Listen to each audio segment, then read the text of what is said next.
Medical check up ini merupakan serangkaian pemeriksaan medis untuk mengevaluasi kondisi keseluruhan dari kesehatan kita secara garis besar, seperti itu.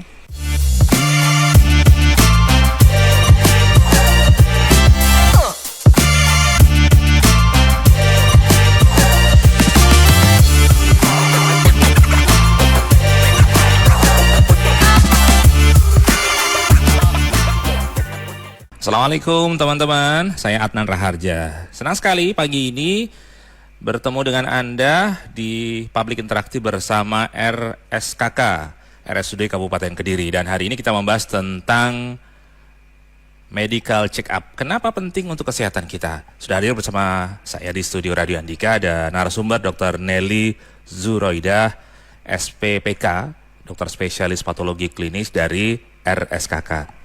Selamat pagi dokter. Selamat pagi Pak Adnan. Suaranya kecil sekali ya sebentar. Bisa diatur ya, bisa lebih dekat. Nah, kita membahas tentang MCU teman-teman yang penting sekali yang kita ketahui. Setiap kita pasti mendambakan kesehatan yang optimal gitu dok ya. Tentunya. Tetapi kadang-kadang ada gejala sakit yang diderita atau dirasakan oleh mungkin kita sendiri. Tapi bingung ya. Saya ini kondisi sakit atau kondisi sehat sih sebenarnya. Perlu ada capek biasa atau sebenarnya sudah menunjukkan satu indikasi-indikasi sakit tertentu. Nah ini yang perlu menjadi perhatian kita. Untuk mencapai awareness terhadap kesehatan kita ini tentu ada MCU dok. Bisa dijelaskan sebenarnya MCU atau medical check up ini apa dok? Jadi gini, medical check up ini merupakan serangkaian pemeriksaan medis untuk mengevaluasi kondisi keseluruhan dari kesehatan kita secara garis besar, seperti itu. Jadi menelusuri kondisi kesehatan seseorang begitu ya, untuk memastikan bahwa ini orangnya sakit atau sehat gitu ya. Meliputi apa saja biasanya dok? Jadi kalau untuk pemeriksaan MCU memang awalnya itu otomatis kita pemeriksaan anamnesis dulu ya. Anamnesis itu wawancara. Wawancara pasiennya atau seseorang, apakah pasien ini apa yang dirasakan? Apakah muncul gejala atau memang hanya mau cek saja? Nah, kemudian kalau memang setelah dari gejala pasien itu, kita tanyakan juga riwayat dari sakitnya. Riwayat sakit sebelumnya atau riwayat keluarga. Apakah ada contohnya keluarga dari ayah atau ibu orang tua atau kakek nenek yang punya riwayat diabetes, kolesterol, sakit jantung, itu juga perlu ditanyakan. Nanti karena ada beberapa penyakit itu yang diturunkan. Seperti itu. Jadi mungkin ada beberapa hal yang orang itu sebenarnya gaya hidupnya sehat tapi ternyata kok tinggi. Ternyata dari genetik itu bisa diturunkan. Jadi cenderung tinggi akhirnya seperti itu. Setelah anamnesis ya itu nanti wawancara seseorang. Yang kedua kita lakukan pemeriksaan fisik. Pemeriksaan fisik ini meliputi dari awal itu tinggi badan, berat badan. Nanti akan diukur BMI-nya. Apakah pasien ini nanti masuk kategori normal, underweight, atau overweight, atau bahkan obesitas. Nah itu nanti kan kita cek. Nanti karena akan berpengaruh juga pada hasil pemeriksaannya. Yang ketiga kita juga lakukan pemeriksaan tensi, tekanan darah. Nah itu pun juga dipengaruhi banyak hal. Keturunan juga bisa, kemudian aktivitas juga bisa. Kemudian pola makan, nanti seperti itu. Setelah pemeriksaan fisik, baru kita lakukan pemeriksaan penunjang yang lain, pemeriksaan laboratorium yang nantinya akan banyak kita bahas di sini. Kemudian ronsen, USG, kemudian rekam jantung, kemudian pap smear biasanya pada perempuan. Tapi yang akan kita bahas saat ini adalah pemeriksaan laboratorium. Pemeriksaan parameter-parameter apa sih yang nantinya akan bisa menunjukkan kondisi tubuh kita, seperti itu. Ya, seberapa penting sebenarnya MCU itu dilakukan oleh seseorang dan ada durasi idealnya ini kira-kira setiap berapa lama sekali gitu kira-kira dok? Jadi kalau untuk MCU ini kenapa penting? Karena awalnya yang pertama untuk mendeteksi keseluruhan kondisi tubuh nih. Nah, kemudian yang kedua, untuk mendeteksi dini suatu kondisi tubuh atau penyakit yang tidak terlihat atau tidak terasa oleh seseorang. Kadang kan kita merasa baik-baik tubuh kita saja baik-baik gitu ya. saja nih, kita sehat-sehat aja. Ternyata saat kita lakukan pemeriksaan awal, loh ternyata kok hasilnya kurang baik, entah itu kolesterolnya yang tinggi kah, asam urat atau gulanya tinggi, atau ternyata malah sudah berefek ke gangguan ginjal dan hati dan lain-lain. Seperti itu. Yang ketiga, jadi fungsinya MCU ini yang pertama bisa kita lakukan untuk pencegahan. Nah, pencegahan ini seperti kalau kita sudah periksa MCU sekali ya, oh ternyata kolesterolku kok agak naik ya. Misal, kan normalnya memang sampai 200 lah ambangnya. Ternyata udah naik nih 205, 210 udah naik nih, tapi masih dikit. Nah, jadi kita itu lebih hati-hati. Kita mencegah jangan sampai nih kolesterol ini, karena efeknya kolesterol yang tinggi yang berkepanjangan akan bisa menyebabkan penyakit-penyakit metabolik seperti sakit jantung. Kemudian juga bisa menyebabkan penyumbatan pembuluh darah jantung, stroke, pembuluh darah otak yang stroke itu. Kemudian yang lain-lainnya. Jadi kita mencegah jangan sampai kita jatuh di kondisi yang akhirnya memerlukan pengobatan. Itu nanti akan lebih susah. Yang kedua, pengelolaan. Jadi pengelolaan ini nantinya setelah kita tahu hasil MCU ini, kita tahu apa yang harus dilakukan nih. Apakah dengan hasil yang seperti ini kita bisa merubah, hanya dengan merubah gaya hidup akan kembali normal, atau kita harus konsultasi ke dokter spesialis untuk memperbaiki hasil ini. Ada treatment yang harus dilalui ya. Kemudian yang ketiga, itu tadi untuk pengobatan. Jadi pengobatan ini salah satu hasil dari laboratorium ini juga bisa menjadi acuan dokter spesialis untuk meresepkan obat atau treatmentnya nanti dosisnya seberapa besar. Jadi tiap kadar gula yang tinggi pada seseorang, misal ya, ada yang 200, 300, 500, itu nantinya dosis obatnya juga akan berbeda-beda. Seperti itu. Jadi yang selanjutnya bisa untuk evaluasi pengobatan. Jadi kita akan lakukan pemeriksaan sebelum pengobatan dan sesudah pengobatan, seperti itu. Penting sekali teman-teman, sebelum kondisi semakin serius kita rasakan perlu adanya MCU ya. Nanti bagaimana prosedur, lalu apa yang harus disiapkan terlebih dahulu sebelum kita menjalani MCU atau medical check up ini. Kita masih di Public Interaktif bersama RSKK, RSUD Kabupaten Kediri yang semakin baik dalam pelayanan, makin canggih, makin berbenah. Gedungnya makin bagus loh dok. Sudah pernah kesana ya? Bangun terus ya kayaknya ya. Iya. Ini pelayanan yang optimal untuk pasien. Tadi sempat disebutkan apa yang harus disiapkan kira-kira ya, mental atau mungkin niat dulu atau bagaimana dok? Sebelum kita menjalani MCU apa yang perlu dipersiapkan dulu dok? Mental ya pasti. Karena nanti kita tahu hasilnya nih, bagus apa jelek. Karena beberapa orang itu memang malah takut untuk memulai MCU. Karena apa? Karena nanti ketahuan nih kolesterolku tinggi atau ketahuan penyakit-penyakit yang lainnya, tambah stres ya nanti. Itu banyak terjadi memang.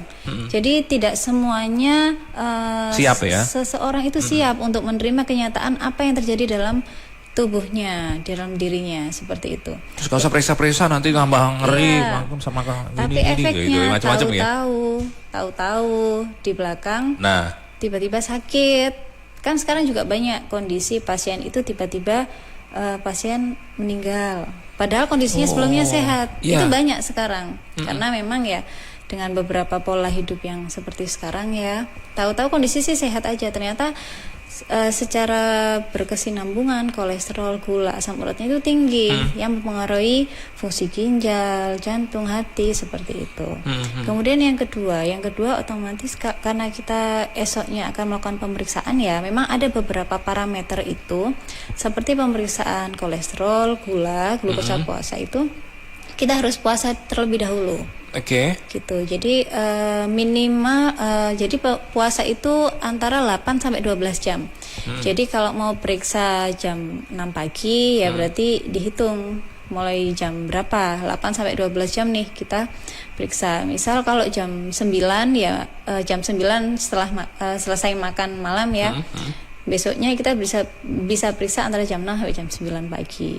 Karena kalau lebih dari itu juga akan mempengaruhi hasilnya sudah nggak valid. Bisa-bisa glukosanya turun, terlalu tinggi kayak gitu. Terus kalau pasien itu tidak puasa ya, jadi pasti ditanyakan dulu, ibu sudah puasa atau belum? Oh belum dok. Jadi kemungkinan hasilnya yang akan keluar juga glukosanya bukan glukosa puasa lagi, glukosa sewaktu, bisa jadi memang tinggi karena pasien tidak puasa seperti itu. Baik, ke gatekeeper dulu. Bu Nana di Pagu Kediri, apakah wanita hamil ini perlu melakukan medical check up rutin dan tes apa saja ini yang biasa dilakukan untuk mengetahui kondisi ibu dan di janinnya? Pak Agus Singantur Tulungagung, medical check up ini bisa mendeteksi penyakit serius apa tidak, misalkan seperti kanker atau diabetes? Monggo dokter bisa ditanggapi langsung. Tadi pertanyaan yang pertama pada ibu wanita hamil ya betul. Kalau wanita hamil itu biasanya untuk pemeriksaannya itu memang dari dokter kandungan itu sudah ada beberapa parameter yang harus diperiksa. Yang pertama memang kita lakukan pemeriksaan tetap pemeriksaan fisik ya, kita lihat tensinya karena tensi yang tinggi nantinya juga akan pengaruh pada kondisi bayi dan ibunya yang kita sering kenal itu eklamsi dan preeklamsi. Nanti resikonya ke sana. Yang kedua nanti akan kita lakukan pemeriksaan laboratorium. Untuk pemeriksaan laboratoriumnya itu kita periksa darah lengkap. Nah, darah lengkap ini nanti akan kita lihat ibunya ini HB-nya bagaimana. HB-nya rendah kah atau gimana. Tapi biasanya pada wanita hamil itu memang paling sering HB-nya rendah. Karena kondisi cairan dalam tubuhnya itu juga meningkat. Itu juga pengaruh. Tapi kalau HB-nya terlalu rendah, itu juga akan menimbulkan efek yang tidak bagus kepada janinnya, perkembangan janinnya. Makanya harus diperiksa di awal kehamilan. Jadi apakah nantinya akan butuh pengobatan atau tidak? Karena anemia ini penyebabnya berbagai macam. Mungkin untuk teman-teman taunya anemia ya sudah dikasih zat besi, minum hemaviton, ya seperti itu. Suplemen besi, suplemen besi. Tapi tidak, ternyata anemia ini banyak sekali penyebabnya. Salah satunya kurang zat besi, kurang asam folat. Nah, asam folat ini juga berbahaya nanti untuk perkembangan janinnya. Itu nanti yang harus diperiksakan. Kemudian apakah kondisi ibunya lagi infeksi atau tidak, nanti juga akan pengaruh juga sama janinnya. Baik. Setelah hasil darah lengkap, kita periksa lainnya juga untuk fungsi ginjalnya, fungsi hatinya. Tetapi di sini mungkin yang perlu diingat ada fungsi ginjalnya. Nantinya juga akan pengaruh juga pada kondisi hamil dan bayinya. Yang ketiga yang juga penting saat pemeriksaan hamil itu adalah pemeriksaan penyakit infeksi. Itu ada saat ini program yang sudah dilaksanakan di Indonesia ini, semua ibu hamil ini kita periksa HBsAg. HBsAg itu adalah untuk pemeriksaan hepatitis B. Hepatitis B, kemudian HIV, kemudian juga sifilis. Karena ini adalah infeksi yang bisa ditularkan melalui ibu kepada janinnya. Seperti itu. Yang selanjutnya ada pemeriksaan TORCH. TORCH itu ada toxoplasma, kemudian rubella dan lain-lain. Itu biasanya paling sering nih pada pasien-pasien yang punya kucing. Nah, mungkin tidak disadari. Antisipasi ada penularan di sana ya? Di sana ada penularan parasit. Dok, ada yang ingin bergabung sepertinya, ada tanda gatekeeper. Ika. Bergabung Pak Nanda di Gogorante Ngasem Kediri. Pak Nanda. Iya. Assalamualaikum. Waalaikumsalam warahmatullahi. Silakan langsung ke pertanyaannya. Iya, mohon maaf. Ini saya mau menanyakan, medical check up itu apa bisa mendeteksi orang terkena autoimun ya? Dan tanda-tandanya itu apa? Orang yang terkena autoimun itu. Baik. Itu saja pertanyaannya? Iya, itu aja. Baik. Terima kasih. Oke, Pak Nanda disimak jawabannya lewat Ya. radio ya. Baik. Ya, makasih. Pak Nanda dari Gogoranting Asem Kediri, terima kasih. Monggo Dok, langsung ditanggapi. Terima kasih Pak Nanda atas pertanyaannya. Jadi untuk autoimun ini memang dalam medical check up harus setelah medical check up harus dilakukan pemeriksaan yang lain. Jadi mungkin tanda-tanda penyakit autoimun itu banyak sekali. Jadi dari medical check up kurang memang kalau untuk medical check up untuk mengarah kepada penyakit autoimun tertentu karena harus dilakukan pemeriksaan yang lain. Nah, tapi ada tanda-tanda awal. Salah satu contohnya mungkin dari darah lengkap. Darah lengkap. Yeah. Pasien ini HB kok turun terus menerus. Kenapa? Apakah memang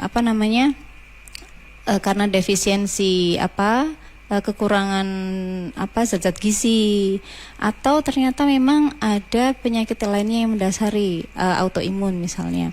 Nah, itu bisa dengan darah lengkap ini bisa terlihat. Yeah. Nanti dari hasil MCO ini akan kita lakukan pemeriksaan kita konsulkan ke dokter spesialis ya tentunya. Nanti dengan dokter spesialis ini nanti akan ini perlu pemeriksaan lebih lanjut. Biasanya contohnya pada pasien autoimun yang SLE, lupus ya, rheumatoid arthritis, itu nanti akan kita lakukan pemeriksaan laboratorium lain yaitu anates seperti itu. Tapi itu biasanya tidak kita periksa di MCU. Ya. Jadi pemeriksaan lanjutan seperti itu. Ya. MCU jalan tapi nanti bisa Iya. dibutuhkan pemeriksaan Benar. lanjutan ya. Iya, karena nanti beberapa penyakit itu memang terlihat ada gejalanya nih. Ada gejalanya di pemeriksaan darah lengkap atau Ya. yang lain-lain. Nanti akan diputuskan oleh dokter spesialisnya. Ya. Ini perlu kemungkinan mengarah ke sini. Oh. Akan dilakukan pemeriksaan selanjutnya. Ya, untuk seperti menegakkan itu. diagnosis tadi ya. Benar. Baik. Tadi ada yang belum terbahas, pertanyaan kedua dari WA yang masuk ya, Dok. Pak Agus, medical check up bisa mendeteksi penyakit serius seperti kanker atau diabetes? Terima kasih. Jadi tentu bisa. Kanker pun itu juga banyak macamnya. Jadi dari parameter darah lengkap kita bicara mengenai kanker dulu ya. Dari darah lengkap itu ada beberapa parameter yang menunjukkan kemungkinan pasien ini menderita kanker darah. Ya. Nah, darah itu kanker darah contohnya leukemi, kemudian bisa dilihat dari parameter. Jadi parameter darah itu yang kita lihat itu ada 3 yang penting. Sel darah merah yang nantinya yang kita lihat adalah hemoglobinnya, kadar Hb-nya. Yang kedua adalah sel darah putih. Kemudian yang ketiga adalah trombosit. Nah, dari 3 itu saja kita bisa melihat pasien ini mengarah ke leukemia atau tidak. Kayak Oke, gitu. oke. Biasanya pasien-pasien leukemi pun juga banyak macamnya. Biasanya pasien leukemi tapi ditunjukkan dengan, kalau tadi kita ngomongin Hb ya, sekarang kita ngomongin parameter sel darah putih. Sel darah putihnya itu akan meningkat tinggi, bisa sampai 100.000 atau 200.000, padahal normalnya cuma 15.000, seperti itu. Iya. Atau tidak sampai 10.000, seperti itu. Baik. Jadi kalau terlalu tinggi nanti akan kita lakukan pemeriksaan lainnya, mungkin hapusan darah tepi akan ditemukan sel-sel yang sel ganas itu tadi. Baik. Dok, seperti ada itu. tanda dari gatekeeper lagi? Boleh. Ya. Ayo, Bergabung Bu Hana di Tarokan. Bu Hana. Ya, selamat pagi. Ya, monggo langsung ke pertanyaannya, Bu. Ya. Mau tanya dong, Iya, silakan. kalau pemeriksaan awal itu biasanya mulai dari umur berapa? Terus bisa pakai BPJS enggak? Ya. Itu aja. Itu saja. Baik. Terima kasih. Terima kasih Bu Hana. Terima kasih Bu Hana. Selamat. Bu Hana dari Tarokan Kediri. Monggo, Dok. Iya. Jadi pertanyaannya tadi dimulai dari usia berapa ya? Ya. Jadi memang sebenarnya paling baik itu dimulai dari usia mulai 30 nih. 30. Iya. Oh. Karena oke. sudah dimulai. Kenapa, Dok? Kenapa? Karena 30 ini kita usia-usia produktif ya. Kadang kita lagi banyak-banyak energinya, tidak merasa tubuh ini sakit atau tidak. Ada Seperti sign itu. yang Nah, kita abaikan kadang-kadang ya. Iya, karena kita lagi kerja nih, kita lagi produktif sekali. Kita nggak peduli mau sakit atau tidak. Atau bahkan tidak terasa. Apalagi saat usia 30 itu kondisi tubuh dan hormon itu sudah mulai dari kita puncaknya ya, nanti akan mulai menurun 35 mulai ke atas. 35, 40, 50 dan akhirnya seperti itu. Semuanya ada fasenya lah. Ya. Apalagi antara umur 20 sampai 30 itu kan fase-fase kuliah, kemudian fase-fase dewasa muda ya. Ya. Nggak peduli udah mulai punya uang juga nih. Mulai bekerja gitu ya. Jadi nggak peduli apa yang kita konsumsi. Jadi mulai dari makanan, minuman itu akan menimbulkan kehidupan yang tidak sehat. Kemungkinan sudah akan timbul gejala yang ada di laboratorium. Kemudian setelah 30 ya, kalau habis itu 40 itu juga sudah harus mulai tambah lebih rutin untuk periksanya 40, 50 seperti itu, karena kondisi akan semakin menurun. Apa sih yang perlu kita ketahui dalam kondisi tubuh usia-usia 30-an tadi yang paling penting, misalnya organ-organ yang kira-kira paling vital kita ketahui untuk kinerjanya, Dok? Ya, kalau untuk yang perlu kita ketahui, untuk yang kita cek di MCU ya, kita kembali ke sana, adalah fungsi hati, ginjal, jantung nantinya. Yang kita cek di laboratorium itu fungsi hati dan ginjal. Oke.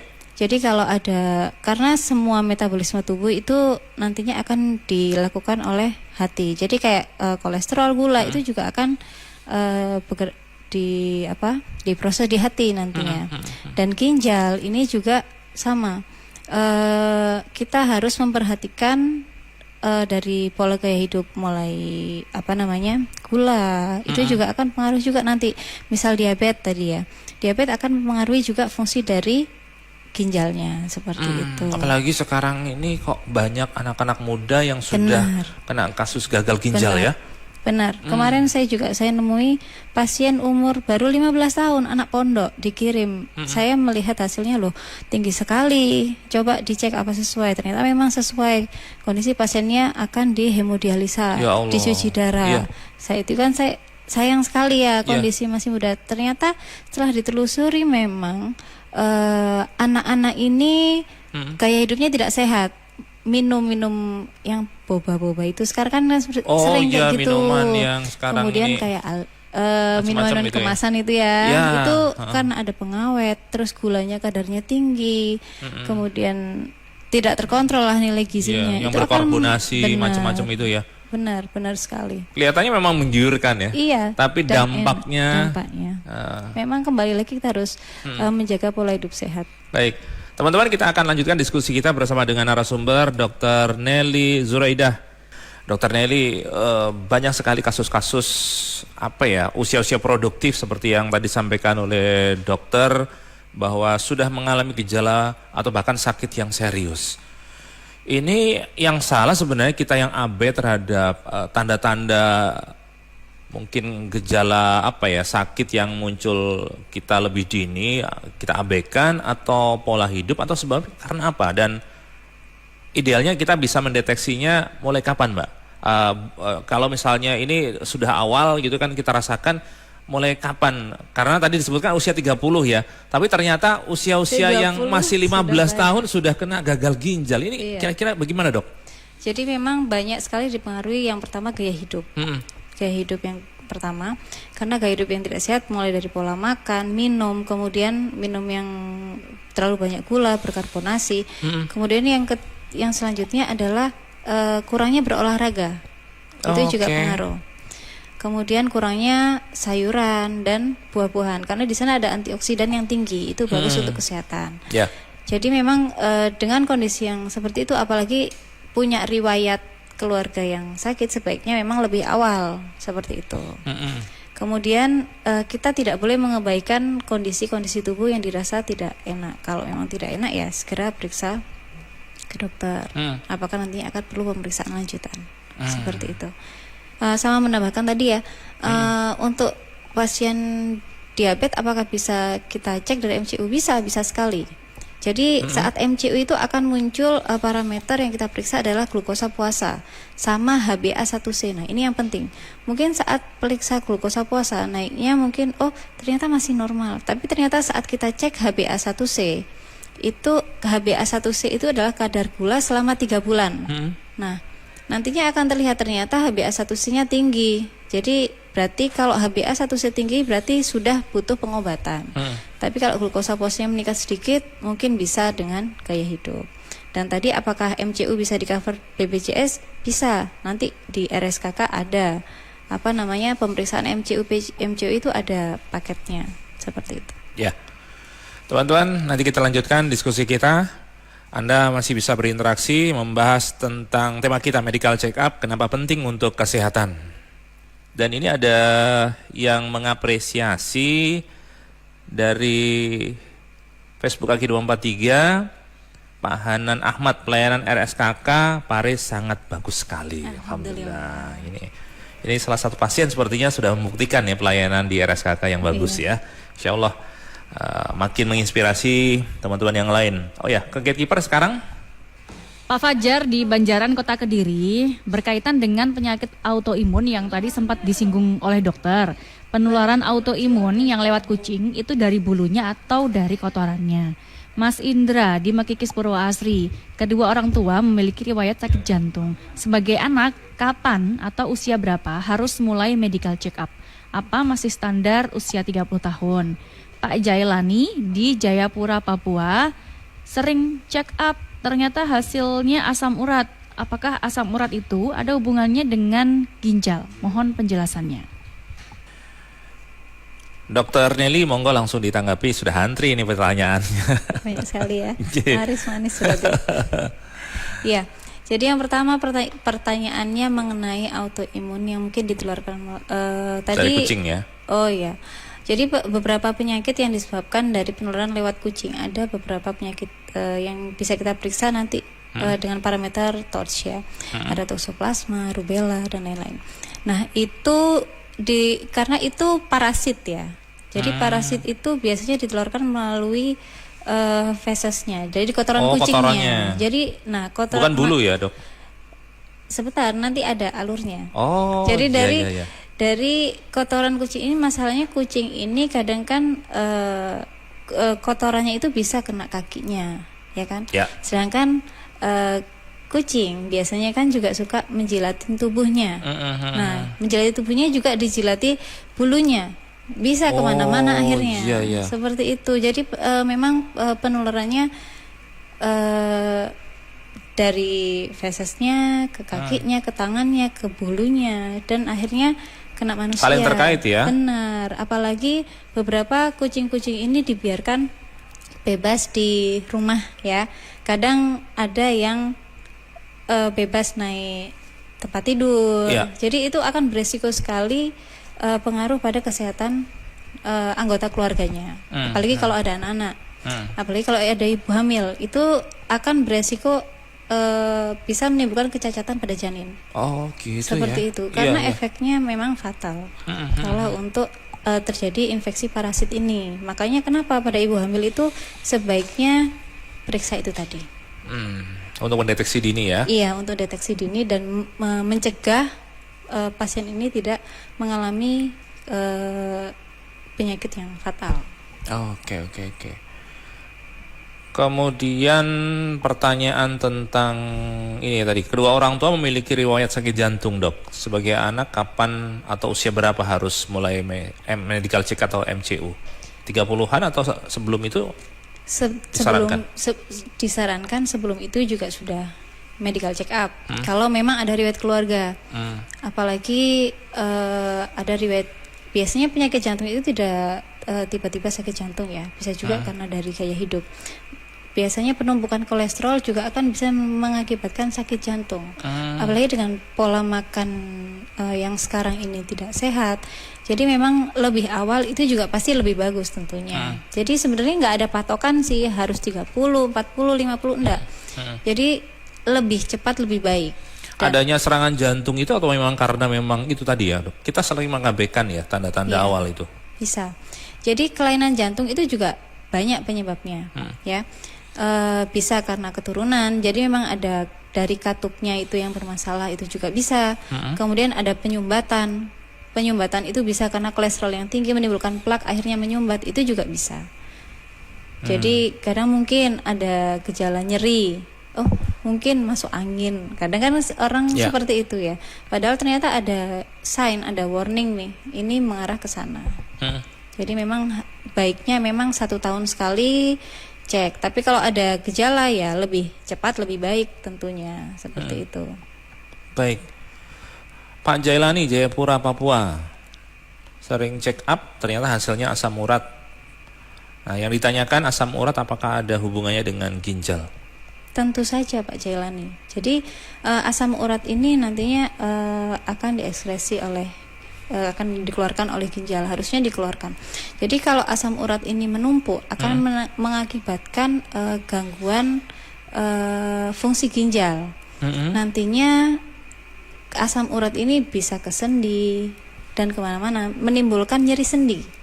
Itu juga bisa. Jadi akhirnya sendinya ini radang sendi itu bisa disebabkan juga karena asam urat yang tinggi. Makanya beberapa orang itu asam uratnya tinggi akan terasa linu-linu seperti itu. Dan otomatis kalau asam urat yang terlalu tinggi akan pengaruh juga, nanti akan fungsi ginjal akan menurun seperti itu.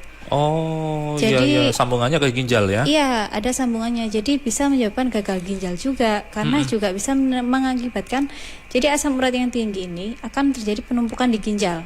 Nah, penumpukan di ginjal ini akan menyebabkan batu ginjal, terbentuknya batu ginjal. Nah, kalau batu ginjal ini akan menyumbat saluran ginjal. Jadi saluran ginjal itu, di ginjal itu ada saluran untuk mengeluarkan urin, ya. Kalau itu tersumbat akan menyebabkan gangguan ginjal, bahkan bisa menyebabkan gagal ginjal juga seperti itu. Ngeri ya. Iya memang. Makanya kita harus cek nih MCU ini. Jadi tidak perlu takut lagi. Ini kan demi kesehatan, demi usia. Setidaknya setahun sekali ya, Dok. Benar. Baik. Banyak tadi pertanyaan-pertanyaan yang sangat dinamis disampaikan ya, variatif sekali, macam-macam. Ternyata kita peduli ya Dok ya, paling tidak dengan kesehatan, terbukti dari pertanyaan-pertanyaan yang disampaikan oleh teman-teman. Refresh mungkin bisa disampaikan dokter kaitan pentingnya MCU bagi kita Dok. Jadi MCU ini pentingnya adalah untuk mendeteksi dini penyakit atau kondisi tubuh yang mungkin tidak terlihat atau tidak terasa oleh seseorang. Dan yang kedua, untuk mengevaluasi kalau memang orang ini dalam keadaan sakit, mengevaluasi sebelum dan sesudah pengobatan. Jadi yang selanjutnya untuk pencegahan, kemudian pengelolaan apa sih yang harus dilakukan setelah kita MCU, apakah bisa dirubah dengan gaya hidup atau perlu konsultasi ke dokter spesialis, seperti itu. Kalau di RSKK sendiri, MCU-nya bagaimana prosedur bisa dimanfaatkan oleh masyarakat, Pak? Jadi kalau untuk MCU di RSKK biasanya kita ke poli nanti, ke rumah sakit, nanti bisa ditanyakan di mana? Saat administrasi ya, pengurus administrasi, apakah bisa menggunakan BPJS atau tidak, seperti itu. Kemudian kita akan diarahkan ke poli kesehatan. Kemudian nanti dari poli itu akan dilakukan permintaan pemeriksaan laboratorium, apa saja sih yang butuh diperiksa seperti itu. Kemudian diambil darahnya, kemudian nantinya hasil akan keluar, kontrol ke dokternya, seperti itu. Ya. Intinya kita berharap bahwa tubuh kita bisa tetap sehat ya Dok ya. Iya benar. Kalau bisa 1000 tahun lamanya gitu kata lagu tadi. Bener ya. Tapi teman-teman kita udah semoga sehat bersama-sama. Betul. Baik, Dokter Nelly terima kasih rawuhnya, sharingnya juga terima kasih mengingatkan kita tentang betapa pentingnya kesehatan dijaga dengan baik ya. Iya.